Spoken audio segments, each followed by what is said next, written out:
We will seek to demilitarize and denazify Ukraine, but it is not our plan to occupy the Ukrainian territory.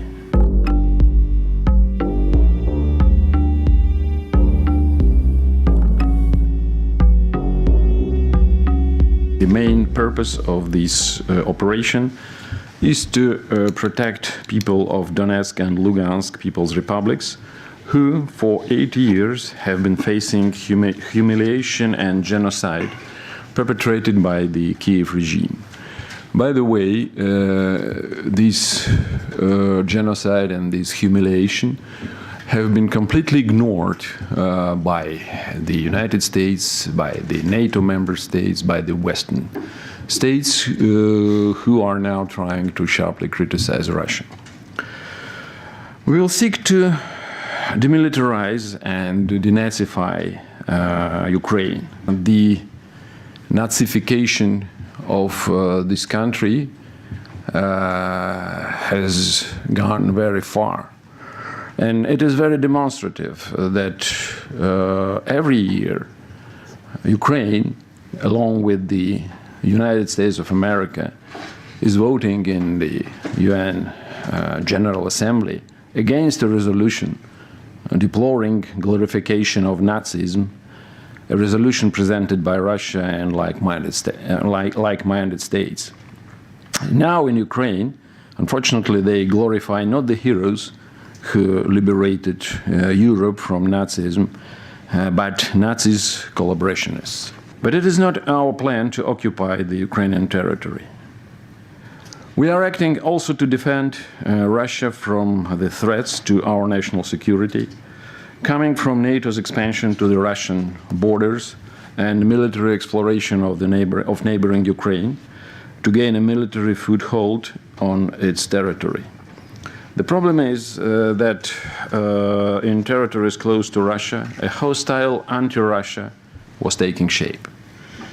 More to this, recently the Kiev regime started hinting at a possibility of obtaining nuclear weapons in cruel violation of the NPT.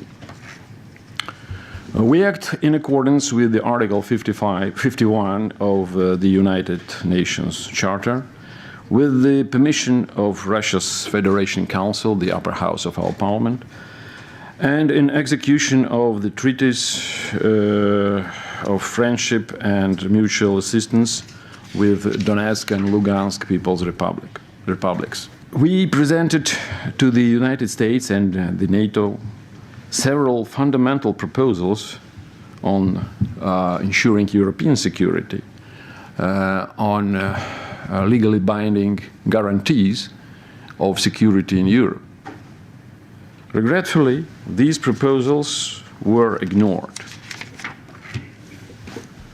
Our repeated messages to Kiev and its Western handlers about the need to stop the violence and genocide in Donbass and to implement the Minsk package of measures have fallen on deaf ears. Because for them, the people of Ukraine and the people of Donetsk and Lugansk are just bargaining chip.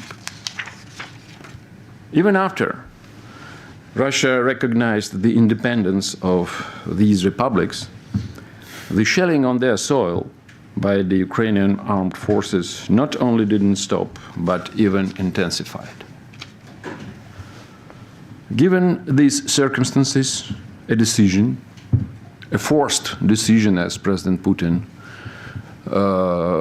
underscored yesterday, was made to conduct a special military operation designed to stop the tragedy in Ukraine, which began after an illegal regime change in Kiev as a result of a violent coup in February 2014. At the same time, we hope that there is still a chance to return to international law and international commitments. As we take measures announced by the President to ensure the security of our country and of the Russian people, we will always be ready for dialogue that will return us to justice and to the principles of the UN Charter. the basis of our policy is not to damage the interests of Ukrainian people. It is to defend the Russian citizens and our country itself from those who took Ukraine as a hostage and tried to use it against us. Again, no occupation will be conducted. The future of Ukraine shall be decided by the Ukrainian people.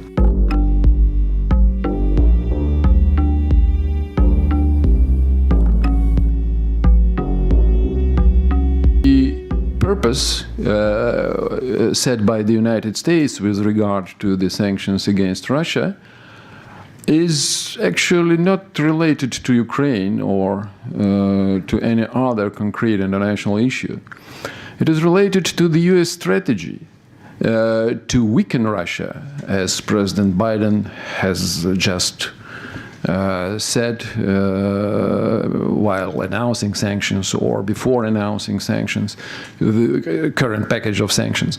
This goal itself is quite toxic and unachievable, because it is not possible to oust Russia, to exclude Russia from the world economy. And that is what Mr. Biden and his administration try to aim at, try to seek for, and this cannot be characterized as a responsible approach to the world economy, especially in the days, in current period, when we should unite our economic potentials and our economic competences. The problem is that the Western states, headed by the United States of America, they are confident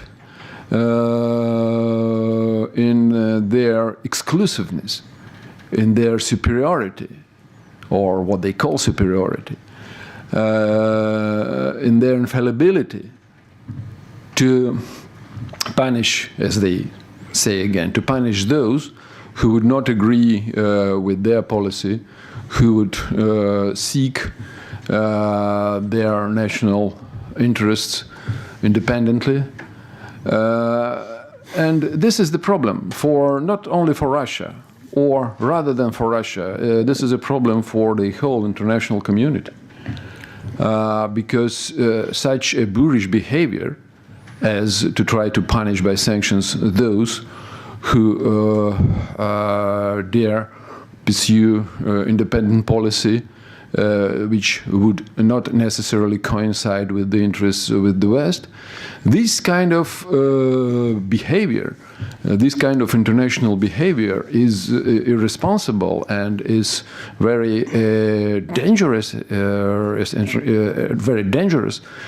for the international order based on the UN Charter. That is the problem. It's not only about what kind of damage Russia will suffer or what kind of damage will suffer those who imposed the sanctions.